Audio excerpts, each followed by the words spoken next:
안녕하세요. 올랜도 캠입니다. 오늘은 아이온큐에 관해서 한번 알아보겠고 구독자님이 요청하신 루멘텀에 대해서도 알아보는 시간을 갖도록 하겠습니다. 자, 아이온큐 주가가 많이 상승했는데 자, 그 내용을 한번 보게 되면 거래량이 상당히 많이 터졌죠. 이번에 지금 70밀리언 정도 되고 있는데 자, 거기다 공매 물량도 많이 터졌습니다. 즉 말해서 공매 때렸던 애들이 계속해서 가지고 있다가 지금 이제 숏 스퀴즈도 좀 당했다 이렇게 보시면 되겠죠. 잘 당했는데 자, 결론적으로 주가 상승의 원동력이 매출의 증가 자, 이런 것 때문에 이런 것들이 지금 떨어져 나가면서 주가가 저 갭으로 상승되면서 더 많이 뛰는 것들이 있었다. 그래서 그부분에 주가 상승폭이 많이었던 것은 실적도 좋았지만은 그에 따른 지금 공매도 물량이 들어왔던 것들이 저 숏 스퀴즈를 당했다. 자, 그렇게 보시면 되겠습니다. 자, 아이온큐가 많이 올라갔던 이유는 결론적으로 봐서 매출의 전망이 계속해서 좋다는 이야기입니다. 2016년도 되면 한 80% 정도 되고 있죠. 자, 그만큼 매출의 전망이 좋으면서 235. 자, 그 다음에 2027년도 되면 354 정도 예측하면서 지금 YOY 기준으로 한 50% 정도 올라간다. 그 다음에 2028년도도 한 60% 정도 YOY 기준으로 매출이 계속 증가되고 있죠. 568. 그 다음에 2029년도에 되면은 한 813으로서 한 43%까지 올라가지 않겠는가. 그 다음 또 60% 2030년도까지는 1300까지 간다. 자, 이런 식으로 매출의 증가와 더불어서 물론 약간의 눌림목은 있지만은 요거 자체가 뭐 그렇게 뭐 40% 정도 나오고 있기 때문에 큰 문제는 없죠. 자, 이 정도의 성장만 계속해서 일어나 준다면은 주가 자체는 계속해서 올라갈 수 있는데 이렇게 되는지 그걸 갖다 우리가 계속해서 체킹을 하셔야 되겠죠. 그래서 요번에 주가 상승의 원동력 역시도 매출의 성장률이었다. 저렇게 말씀을 드립니다. 자, 그렇다면 실질적으로 EPS가 양전환되는 시점이 있죠. 2010년도 마이너스 1달러, 그 다음 마이너스 0.99, 그 다음에 마이너스 0.78, 2028년도, 2029년도가 마이너스 0.31, 그 다음에 2030년도가 돼야만이 플러스 0.19가 된다는 이야기가 되겠죠. 그만큼의 올라가려면은 EPS가 양전환되기 위해서는 시간이 많이 걸린다는 겁니다. 적어도 4년 이상은 있어야 된다 이렇게 보시면 되겠죠. 자, 그만큼 일단 시간이 많이 걸리기 때문에 좀 장기적으로 투자를 하셔야 된다 이렇게 말씀드립니다. 자, 그 다음 또 중요한 것은 EPS가 마이너스인데 여기 파란 거 이쪽에는 캐시 프롬 오퍼레이션 영업 활동을 통해서 또 번 돈입니다. 2010년도는 마이너스 265, 그 다음에 마이너스 300, 그 다음에 마이너스 126, 그 다음 마이너스 68.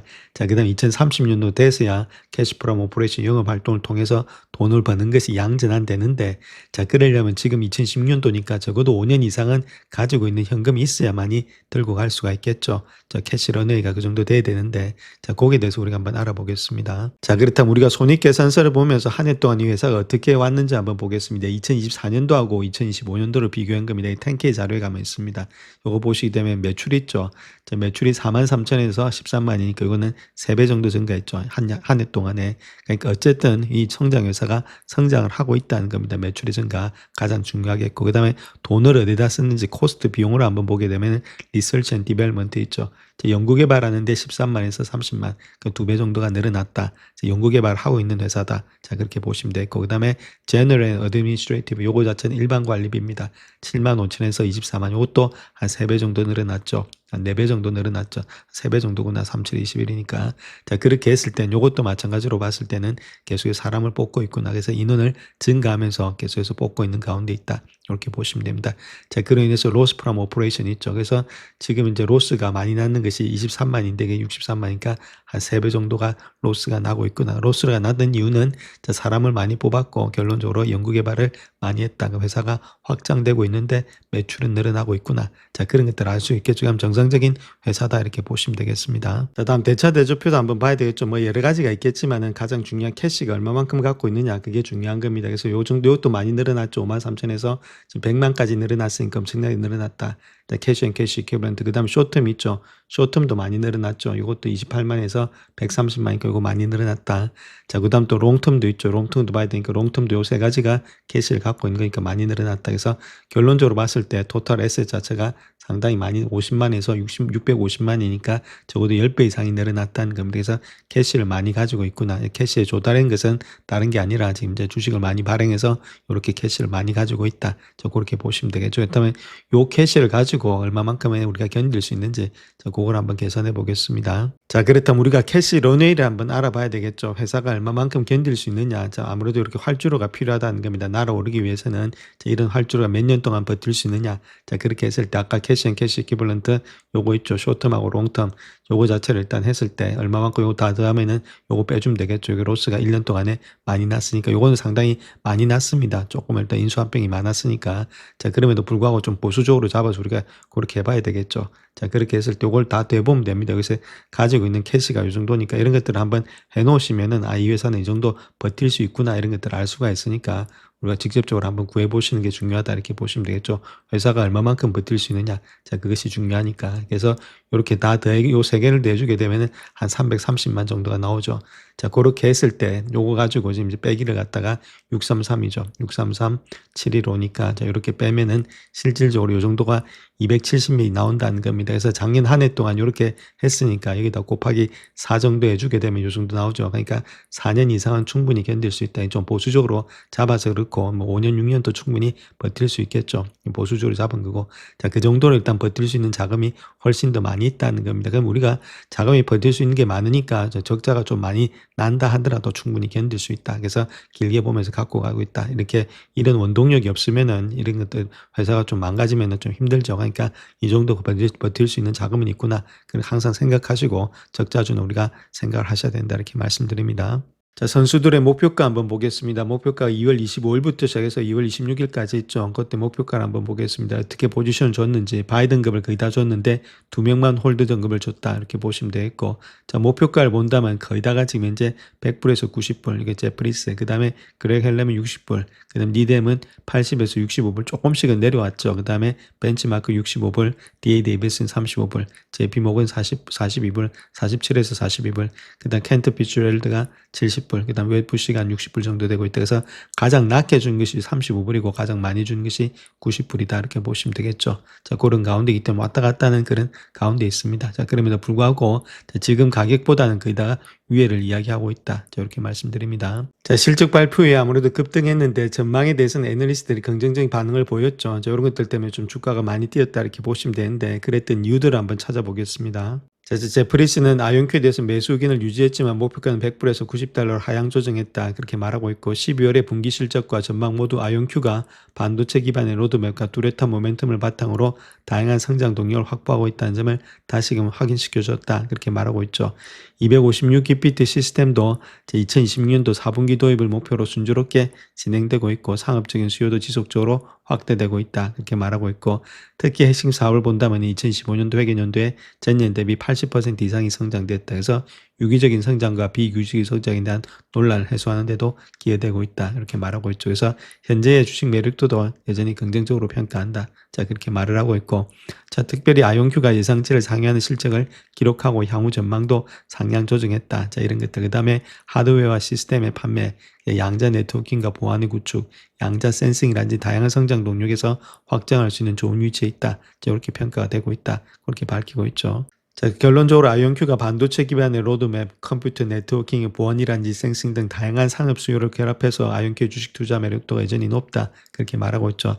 인수합병을 잘했다 그 말입니다. 그로 인해서 나오는 매출들이 여러 가지 다각화로 나오고 있기 때문에 주식의 매력도가 높다. 그렇게 이야기를 하고 있고 JP 모건 역시도 중립 의견을 유지하면서도 아이온큐 목표가를 47달러에서 42달러로 하향 조정했는데 자, 아이온큐의 견고한 2016년도 전망이 제품의 포트폴리오 전반의 성장세, 강한 고객의 확보를 반영하고 있고 기술의 로드맵 역시도 계획대로 진행 중이다. 자, 그렇게 말을 하고 있죠. 또한 12월 분기에 예상보다 훨씬 더 뛰어난 실적을 기록했는데 이는 양자 컴퓨팅, 네트워킹, 센싱, 보안 등 전반적인 포트폴리오의 강점을 보여주고 있다. 그 인수합병 여기도 잘했다. 그 이야기죠. 그래서 3월의 분기 매출의 가이던스도 4,950만 달러로서 제품 포트폴리오 전반에서 지속적인 성장세에 힘입어서 컨센서스를 크게 상회하고 있다. 그렇게 말하고 있고 견고한 고객 수요, 그 다음에 장래 이행 여부, RPO 이런 것들이 있죠. 이런 규모가 3억 7천만 달러에 달하는 점을 감안해 볼 때 2010년도에 매출을 2억 3,500만 달러 전년 대비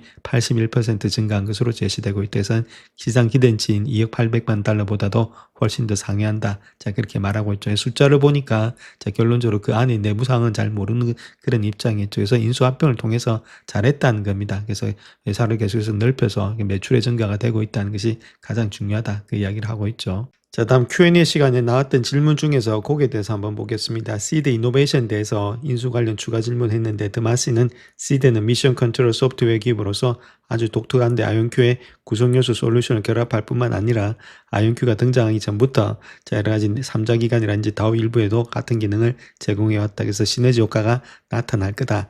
그렇게 이야기하고 있는데 그 내용에 대해서 한번 살펴보겠습니다. 그렇다면 CD 이노베이션은 어떤 회사인지 거기에 대해서 한번 볼 것 같으면 콜로라도주에 위치한 여성 소유 기업이다. 그렇게 말하고 있고 소프트웨어 개발의 전 과정이라든지 클라우드 마이그레이션 기술 연구 개발을 전문으로 하고 있다. 그래서 머신러닝, 소프트웨어 아키텍처, 클라우드 분야에서도 선도적인 역할을 하고 있다. 그렇게 말하고 있죠. 여러 가지 박사학위로 구성된 그런 구성팀이 여러 가지 복합적인 기술 과제에 대해서 혁신적인 솔루션을 하고 있는데 특별히 국방부라든지 연방정부 그리고 민간 부분의 고객을 대상으로 해서 대규모 기술의 솔루션 개발, 구현이라든지 실행 경험을 보유하고 있다. 그렇게 밝히고 있죠. 그래서 핵심 역량을 본다면 무엇인가 딥러닝의 알고리즘, 소프트웨어의 시스템 아키텍처, 맞춤형의 소프트웨어 개발, 클라우드 마이그레이션이 있고 프로세스 자동화라든지 이런 것들이 있다. 이런 것들이 아무래도 핵심 역량이 되고 있는데 결론 이런 것들 자체를 갖다가 어디에다 접목하느냐, 양자에다 접목해 보겠다. 그것이 지금 니콜라 데마스의 생각이 아니겠는가.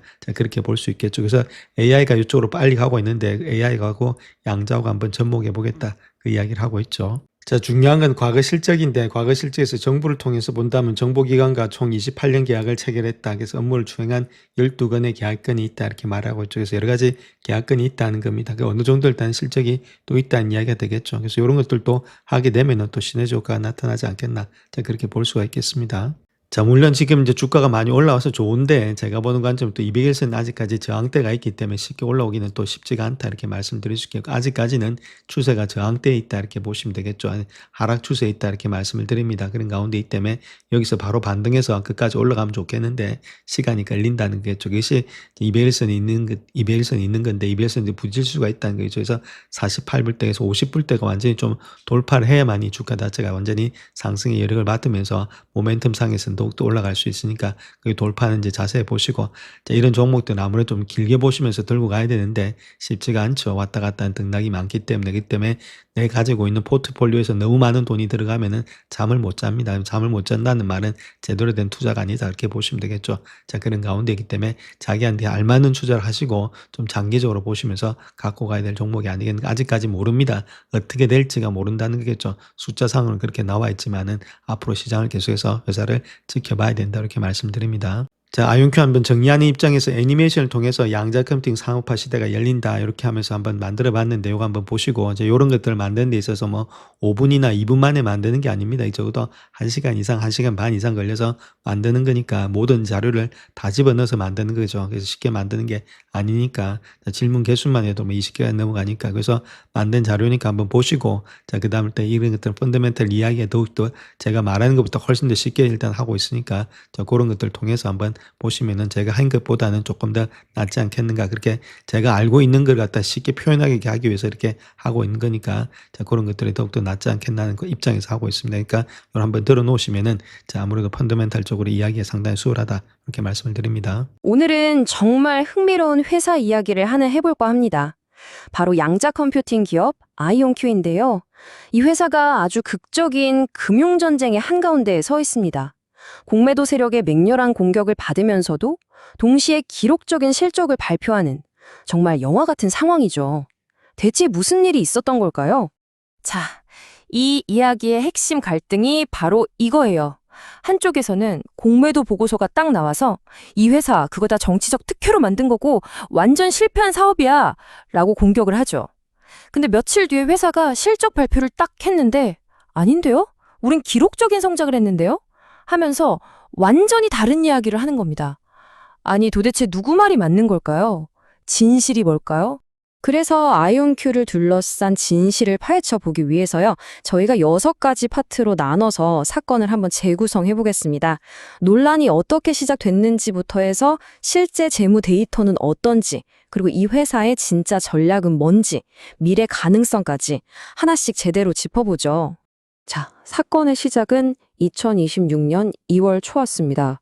울프팩 리서치라는 공매도 회사가 아이온큐에 대한 아주 공격적인 보고서를 발표했고요. 이 보고서 하나 때문에 주가가 순식간에 그냥 곤두박질 쳤습니다. 보고서 내용이 정말 신랄했어요. 핵심 주장을 보면 아이온큐 매출의 대부분은 공정한 경쟁이 아니라 정치적 로비, 일종의 뒷문으로 얻은 거다. 이렇게 말하고요. 또 회사가 발표한 미래 계약, 이거 다 텅 빈 블랙홀 같은 거다 라고 비난했죠. 심지어 회사 인수합병도 사업 실패를 감추려는 속임수라고 하고 경영진이 나쁜 소식 나오기 전에 주식을 대량으로 팔았다 이런 내부자 거래 의혹까지 제기했습니다. 한마디로 그냥 모래 위에 지은 성이라는 거죠. 그런데 말이죠. 불과 며칠 뒤에 아이온큐가 공식 실적을 발표했는데 이게 완전히 다른 이야기를 들려줬습니다. 공매도 보고서의 주장을 그냥 정면으로 깨부수는 아주 강력한 숫자들을 가지고 나왔거든요. 자, 그럼 그 숫자들이 대체 뭐였는지 한번 깊이 파고들어 보죠. 시장을 그냥 충격에 빠뜨린 숫자가 바로 이겁니다. 플러스 429%. 네, 429%요. 2025년 4분기 매출이 작년 같은 기간보다 세상에 429%나 폭발적으로 늘어난 거예요. 이건 뭐 월가 전문가들 예상치를 아득히 뛰어넘는 그야말로 어닝 서프라이즈였죠. 실패한 사업이라고요? 이 숫자 하나가 그 주장에 대한 가장 강력한 첫 번째 반격이었던 셈입니다. 그리고 진짜 흥미로운 게 이 부분이에요. 공매도 쪽에서는 이 회사 정부 돈에만 의존해 라고 공격했는데 뚜껑을 열어보니까 2025년 전체 매출의 60% 이상이 민간 기업 고객들한테서 나왔다는 거죠. 이건 아이온큐의 기술이 진짜 비즈니스 현장에서 글로벌 기업들한테 선택받고 있던 아주 명백한 증거 아니겠어요? 그리고 바로 이게 회사의 미래를 아주 멋지게 보여줍니다. 자녀 수행 의무라고 하는데 쉽게 말해서 이미 계약해서 확보해 놓은 미래 매출이 3억 7천만 달러에 달한다는 거예요. 이게 작년보다 거의 5배나 늘어난 수치거든요. 앞으로 몇 년간은 매출 걱정 없다는 강력한 신호죠. 자금 없는 블랙홀이라는 비판과는 뭐 완전 정반대 상황인 겁니다. 자, 이 표를 보면 전체 그림이 딱 보입니다. 먼저 갭 기준으로 매출이 상장된 양자 기업 중에서는 처음으로 연 1억 달러를 넘었어요. 다른 회사 인수한 걸 빼고 순수하게 자기 사업으로만 성장한 것도 거의 80%나 되고요. 한국이나 유럽 같은 해외 매출 비중도 30%가 넘는 걸 보면 이게 그냥 미국만의 얘기가 아니란 거죠. 물론 조정 이비이다. 그러니까 영업이익은 아직 마이너스예요. 근데 이건요, 기술 경쟁에서 이기려고 연구개발이랑 핵심 인재 뽑는 데 돈을 쏟아붓고 있는 말 그대로 계획된 손실이라고 봐야 합니다. 공매도 보고서에서는 M&A를 두고 사업 실패 감추려는 속임수라고 했잖아요. 그런데 특히 이 스카이워터 테크놀로지, 반도체 공장을 인수한 건요, 뭐 다급해서 한 게 아니라 양자 컴퓨팅 산업의 판도를 아예 바꿔버려려는 진짜 거대한 신의 한 수였습니다. 이 전략 아주 간단하면서도 무섭도록 강력합니다. 미국에 있는 반도체 공장을 아예 통째로 사서 칩 설계부터 대량 생산까지 모든 걸 자기들 마음대로 컨트롤하겠다는 거예요. 이렇게 하면 예전엔 다른 회사에 맡겨서 9개월이나 걸리던 연구개발 주기를 단 2개월로 줄일 수 있거든요. 기술 개발 속도가 말 그대로 폭발하는 거죠. 그래서 핵심이 바로 이겁니다. 지금까지 양자 컴퓨팅이 어려웠던 건 뭐랄까, 아직 아무도 모르는 물리학의 문제를 풀어야 했기 때문이에요. 그런데 이제 아이온큐는 이걸 제조 공정의 문제로 바꿔버린 겁니다. 즉, 풀 수 있는 문제로 만들었다는 거죠. 이게 바로 게임의 규칙을 바꾸는 지점입니다. 아이온큐의 또 다른 아주 강력한 무기는 바로 미국 국방 인프라랑 깊숙하게 얽혀 있다는 점입니다. 이 회사는 그냥 기술 기업이 아니라 이제 미국 국가 안보의 핵심 파트너가 되어가고 있어요. 그 전략의 중심에 IDIQ라는 계약이 있습니다. 이거 좀 어려운 말인데 쉽게 말하면 최대 예산이 1,510억 달러나 되는 엄청난 국방 프로젝트 쉴드에 참여할 수 있는 자유이용권 같은 거예요. 아이온큐가 여기에 뽑혔다는 건 얘네 기술이 그냥 연구실 수준이 아니라 실제 전쟁터에서 쓸 수 있을 만큼 인정받았다는 뜻이죠. 아이온큐가 왜 국방부에 꼭 필요한 존재가 됐냐면 바로 이 그림 때문입니다. 인수한 자회사들을 통해서 미국의 미사일 방어 시스템, 이른바 골든돔이 필요로 하는 모든 조각들을 다 가지고 있는 거예요. GPS가 끊겼을 때 길을 찾아주는 양자 센서, 우주에서 적을 감시하고 데이터를 안전하게 보내는 기술까지 완벽한 포트폴리오를 딱 구축한 거죠. 그런데 말이죠. 이렇게 공격적으로 성장하는 기술 기업을 보면 항상 드는 질문이 있어요. 그래서 돈은 얼마나 버틸 수 있는데, 현금 얼마나 빨리 쓰고 있는지, 재무적으로 얼마나 튼튼한지 한번 스트레스 테스트를 해보겠습니다. 이 차트를 보면 상황이 아주 명확해집니다. 2025년 말 기준으로 아이온큐가 가지고 있는 현금이 무려 33억 달러예요. 그런데 2026년에 공격적으로 투자를 한다고 해도 예상되는 현금 소진액은 약 4억 달러 수준입니다. 어때요? 버는 돈은 아니지만 쌓아둔 현금이 쓰는 돈을 그냥 압도하고 있죠. 계산은 아주 간단합니다. 지금처럼 공격적으로 돈을 쓴다고 해도 아이온큐는 밖에서 돈을 더 빌리거나 투자받지 않고도 약 6.4년, 그러니까 2030년대 초반까지는 거뜬히 버틸 수 있다는 계산이 나옵니다. 이건 기술 개발 계획을 끝까지 밀어붙일 수 있는 엄청난 재무적 안정성을 확보했다는 뜻이죠. 자, 이제 지금까지 나온 모든 증거들을 모아볼 시간입니다. 아이온큐의 미래를 두고 벌어지는 이 치열한 논쟁, 양쪽의 주장을 나란히 놓고 최종적으로 한번 따져보겠습니다. 강세론, 즉 긍정적으로 보는 쪽은 아이온큐가 상업화에 제일 먼저 성공했고 수직 계열화로 시장을 지배할 거고 또 막대한 현금까지 있으니 양자 업계의 엔비디아가 될 거라고 봅니다. 반면에 약세론, 부정적으로 보는 쪽은 지금 주가가 매출의 50배가 넘는 건 너무 비싸다. 돈도 너무 많이 쓰고 있고 미래 기술이 정말 계획대로 될지는 아직 모르는 거 아니냐 이렇게 지적하는 거죠. 결국 질문은 이걸로 돌아옵니다. 아이온큐는 과연 AI 시대의 엔비디아처럼 다음 컴퓨팅 혁명을 이끌 인프라를 만드는 역사적인 기업이 될까요? 아니면 그들이 약속하는 미래가 현실이 되기에는 아직 너무 멀고 불확실해서 너무 이른 베팅일까요? 이 양자 컴퓨팅의 개척자를 둘러싼 핵심적인 딜레마를 여러분도 한번 생각해 보시면서 오늘 분석을 마치겠습니다. 자, 다음은 구독자님 요청하신 루멘텀 홀딩스에 대해서 한번 알아보는 시간을 갖도록 하겠습니다. 자, 현재 밸류에이션을 보시게 된 P 레이쇼 있죠. 난객 기준으로 봤을 때 지금 이제 95배수 정도 되고 있습니다. 근데 섹터 평균 22배수고 5년 평균도 28배수죠. 그러니까 234%, 즉 2배 이상, 3배 이상이 일단은 고평가되어 있다는 겁니다. 자, 물론 PEG 같은 경우에 있어서는 아무래도 지금 이제 0.95니까 1.43보다는 33% 정도는 성장이 좋죠. 자, 그럼에도 불구하고 좀 많이 고평가되어 있기 때문에 이런 종목들은 이제 보유자 영역이고 주가가 내려오면 좀 매수 관점이다. 그렇게 보시면 되겠죠. 그래서 지금 쫓아가서 살 때는 아니고 조금 더 관찰을 해보자 이렇게 말씀을 드립니다. AI 열풍 다들 이야기하는데요. 그 중심에 정말 바로 그 심장부에 있는데도 아마 대부분은 이름도 못 들어보셨을 그런 회사가 있습니다. 그리고 오늘 이 회사를 둘러싼 아주 기묘한 미스터리를 한번 파헤쳐 보려고 합니다. 자, 그럼 본격적으로 한번 보시죠. 이 그래프 좀 보세요. 루멘텀이라는 회사 지난 1년 동안 주가가 무려 340%나 폭등했습니다. 이건 뭐 누가 봐도 명백한 AI 시대의 승자라고 할 수 있겠죠. 그런데 말이죠. 바로 여기서 정말 이상한 충격적인 이야기가 나옵니다. 회사가 직접 낸 재무보고서에 떡하니 우리 회사 파산할 수도 있습니다 라는 경고 문구가 들어간 거예요. 아니 주가는 폭등하는데 파산 경고라니. 대체 이게 어떻게 된 일일까요? 바로 이게 오늘 우리가 풀어야 할 핵심 미스터리입니다.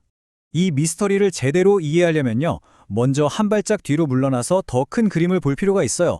지금 AI 산업 전체가 부딪히고 있는 아주 근본적인 문제, 바로 루멘텀이라는 회사가 해결하기 위해 존재하는 바로 그 문제입니다. 이게 무슨 얘기냐면 아주 쉽게 비유를 들어볼게요. 지금 GPU 성능은 계속해서 막 빨라지고 있잖아요. 거의 뭐 슈퍼카 수준으로요. 그런데 이 슈퍼카들이 달려야 할 도로가 아직도 예전 구리선으로 된 꽉 막힌 1차선 도로인 셈이에요. 데이터가 제 속도를 못 내고 꽉 막히는 거죠. 바로 데이터 병목 현상입니다. 그리고 바로 이 꽉 막힌 데이터 고속도로를 시원하게 뻥 뚫어줄 해결책, 이걸 루멘텀이 들고 나온 겁니다. 그 무기는 다름 아닌 바로 빛입니다. 자, 여기서 나오는 핵심 기술이 바로 EML이라는 건데요. 어렵게 생각할 거 없고요. 전기 신호를 받아서 빛의 속도로 빵 쏴주는 초소형 레이저 엔진이라고 생각하시면 딱 맞아요. AI 데이터 센터에서 그 엄청난 양의 데이터를 초고속으로 주고받으려면 이게 없으면 아예 시작도 못하는 그런 핵심 부품인 거죠. 이 그림을 보면 차이가 확 느껴지실 거예요. 옛날 방식은요, 데이터를 빛에서 전기로, 또 전기에서 빛으로 이렇게 계속 변환하느라 시간도 오래 걸리고 전기도 엄청나게 잡아먹었어요. 비효율의 끝판왕이었죠. 근데 루멘텀의 OCS, 이 새로운 방식은요, 데이터를 그냥 빛의 상태 그대로 둬요. 그리고 물리적인 거울로 빛의 경로만 살짝 바꿔주는 겁니다. 훨씬 빠르고 효율적인 건 뭐 말할 것도 없죠. 이 OCS 기술이 그냥 미래에는 이렇게 될 겁니다 하는 컨셉이 아니라는 게 중요합니다. 이 숫자 좀 보세요. 이미 주요 하이퍼스케일러들한테서 받은 주문량만 4억 달러가 넘어요. 우리 돈으로 5천억 원이 훌쩍 넘는 어마어마한 규모의 주문이 이미 확정된 상태라는 거죠. 여기서 끝이 아닙니다. 루멘텀이 그리고 있는 더 큰 그림, 장기적인 로드맵은 훨씬 더 대단해요. CPU라는 기술인데 이건 아예 광학 엔진을 반도체 칩이랑 한 몸으로 합쳐버리는 거예요. 이렇게 되면 다른 회사들은 정말 따라올래야 따라올 수가 없는 기술적인 벽을 쌓게 되는 거죠. 자, 지금까지 이 놀라운 기술에 대해 알아봤는데요. 그럼 이제 이 기술이 과연 돈으로는 어떻게 연결되는지 그 폭발적인 재무성장 과정을 한번 들여다보겠습니다. 시장을 어떻게 지배하고 있는지가 숫자로 그대로 드러나는 부분이죠. 이 표를 한번 보세요. 그야말로 교과서적인 J커브 성장을 보여주고 있습니다. 매출액 그리고 전년 대비 성장률, 특히 주목해야 할 이 영업이익률까지 분기가 지날수록 정말 무섭게 가파르게 치솟고 있는 게 보이시죠? 특히 매출 성장률만 따로 떼서 한번 볼까요? 58%에서 65.5%로, 그리고 다음 분기 예측치는 무려 90%에 육박합니다. 그냥 성장하는 게 아니라 성장하는 속도 자체가 점점 더 빨라지고 있다는 거예요. 엄청난 가속도가 붙은 거죠. 하지만 진짜 핵심은 바로 이겁니다. 영업이익률의 폭발적인 증가. 보세요. 불과 2분기 만에 18.7%에서 거의 31% 가까이 수직 상승할 걸로 예상되거든요. 이건 일반적인 하드웨어 제조업체가 아니라 거의 독점적인 소프트웨어 기업에서나 볼 수 있는 수준의 수익성이에요. 정말 놀라운 숫자입니다. 자, 그럼 이제 다시 우리가 맨 처음 던졌던 그 질문, 그 미스터리로 돌아갈 시간입니다. 이렇게 잘 나가는 회사가 대체 왜 파산 경고를 받았던 걸까요? 이제 그 기묘한 역설의 정답을 공개하겠습니다. 결론부터 딱 말씀드릴게요. 이건 회사가 돈이 없거나 사업이 망해가서가 전혀 아니었습니다. 아주 특이한 회계 규정 때문에 벌어진 일종의 해프닝이었어요. 그러니까 실제 현금 흐름과는 아무 상관없는 이야기라는 거죠. 과정이 조금 복잡한데 제가 쉽게 풀어서 설명해 드릴게요. 자, 첫째, 루멘텀이 돈을 빌리려고 나중에 주식으로 바꿔줄 수 있는 채권, 전환사채라는 걸 발행했어요. 둘째, 아시다시피 AI 붐을 타고 주가가 말 그대로 하늘로 솟아버렸죠.